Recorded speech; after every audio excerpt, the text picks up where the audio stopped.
અને હવે એક મહત્વના સમાચારથી કરીશું બુલેટિનની શરૂઆત। અમદાવાદમાં અનેક મહત્વના રેલવે ઓવરબ્રિજોની સલામતી માટે મજબૂતી વધારવા માટે મ્યુનિસિપલ કોર્પોરેશન દ્વારા મહત્વપૂર્ણ નિર્ણય લેવામાં આવ્યો છે।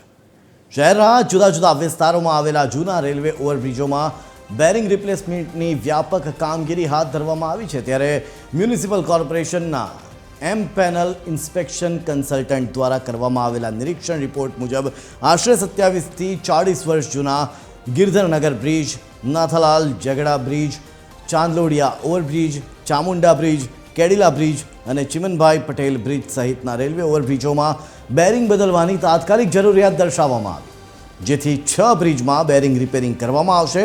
કુલ રૂપિયા 63.23 કરોડના ટેન્ડરથી આ કામગીરી મંજૂર કરવામાં આવી છે, જ્યારે આ કામની અંદાજિત કિંમત રૂપિયા 98.44 કરોડ જેટલી છે। આ સમગ્ર કામગીરી ચોમાસા સિવાય 12 માસની સમય મર્યાદામાં પૂર્ણ કરવામાં આવશે। ડિઝાઇન કન્સલ્ટન્ટ તરીકે કસાડ કન્સલ્ટન્ટ પ્રાઇવેટ લિમિટેડને જવાબદારી સોંપવામાં આવી છે।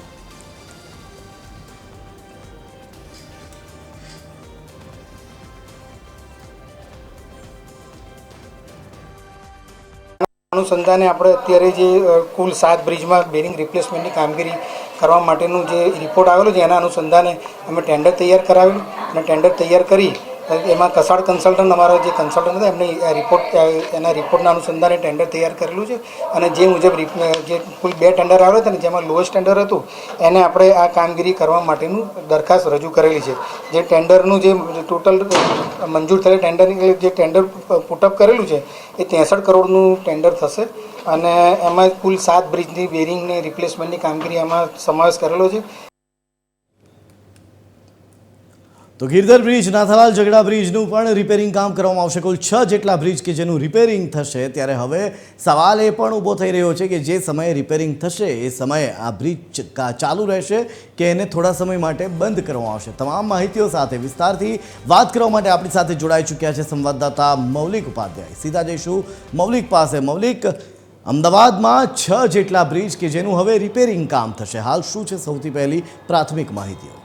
મૌલિક જય કોર્પોરેશનના હસ્તક શહેરમાં 84 જેટલા બ્રિજ આવેલા છે અને તેમાંથી 78 જેટલા બ્રિજ છે તેનું ઇન્સ્પેક્શન છે તે કરવામાં આવ્યું હતું અને તેના આધારે આ 3 બ્રિજ નીચે જે 100થી વધારે દુકાનો આવેલી છે તેને નોટિસ છે તે આપવામાં આવી હતી। સાથે જ જે આ કોર્પોરેશન દ્વારા જે ઇન્સ્પેક્શન કરવામાં આવ્યું તેમાં જે બ્રિજ છે લગભગ 6 જેટલા બ્રિજ છે તેને રિનોવેશન અથવા તો રિપેરિંગ જરૂરી હોવાનું પણ તપાસમાં છે તે સામે આવ્યું હતું અને તેના જ આધારે કોર્પોરેશન દ્વારા 6 જેટલા બ્રિજ છે તેના રિપેરિંગ માટેનો નિર્ણય છે તે લેવામાં આવ્યો છે।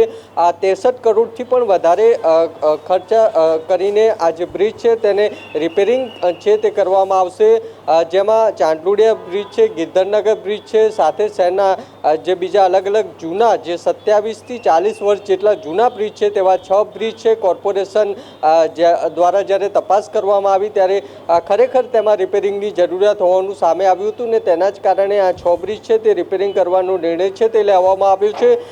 સાથે જો વાત કરીએ તો 1 વર્ષ દરમિયાન કામગીરી છે તે ચાલશે, એટલે કે 1 વર્ષમાં આ તમામ જે 6 બ્રિજ છે તેની કામગીરી પૂર્ણ કરવાનું પણ નક્કી છે તે કરાવવામાં આવ્યું છે। તેના માટે ટેન્ડરની પ્રક્રિયા છે તે પણ હાથ ધરવામાં આવી છે, એટલે તે દરમિયાન જે ભારે વાહનો જે પસાર થતા હોય છે તેના પર પ્રતિબંધ છે તે લાદવામાં આવશે। માત્ર નાના વાહનો છે તે જ આ બ્રિજ પરથી પસાર છે તે થઈ શકશે।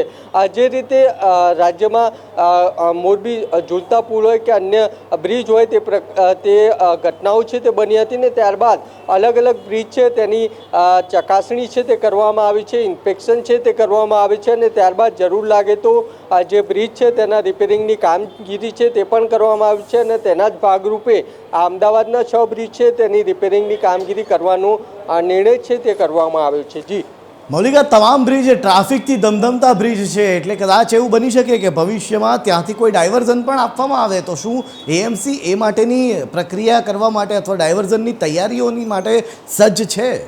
મૌલિક, બિલકુલ જય, અત્યારે આ 6 બ્રિજમાં રિપેરિંગની જરૂરિયાત છે તે પ્રકારનો નિર્ણય છે તે કોર્પોરેશન દ્વારા કરવામાં આવ્યો છે. ત્યારબાદ આ ટેન્ડર પ્રક્રિયા છે તે થતી હોય છે. ટેન્ડર પ્રક્રિયા થયા બાદ જ્યારે બ્રિજ બંધ કરવાની જરૂરિયાત ઊભી થશે ત્યારે ચોક્કસથી ડાયવર્ઝન છે તે બ્રિજનું આપવામાં આવશે. પરંતુ મોટો પ્રશ્ન એ રહેશે કે આ પ્રકારે મહત્ત્વના જે બ્રિજ છે, જૂના બ્રિજ છે, જ્યાં લોકોની દરરોજ અવરજવર હોય છે, લાખોની સંખ્યામાં વાહનો પસાર થતા હોય છે, ત્યારે ટ્રાફિક મેનેજમેન્ટ પણ એક પ્રશ્ન છે તે બનશે. કારણ કે આ જે તમામ 6 બ્રિજ રિપેરિંગ થવાના છે તે શહેરના મહત્ત્વના બ્રિજ છે ને ત્યાં દિવસ દરમિયાન ભારે ટ્રાફિક છે તે પણ રહેતો હશે. ત્યારે જે રીતે આપણે જોયું કે સુભાષ બ્રિજ બંધ થતાં વાડજમાં પણ જે ટ્રાફિકની સમસ્યા છે તે જોવા મળી હતી અને અત્યારે પણ પીક અવર્સ દરમિયાન આ ટ્રાફિકની સમસ્યા વાડજ વિસ્તારમાં જોવા મળે છે. ત્યારે આ બ્રિજમાં પણ આ પ્રકારની પરિસ્થિતિ ન થાય તે પ્રમાણે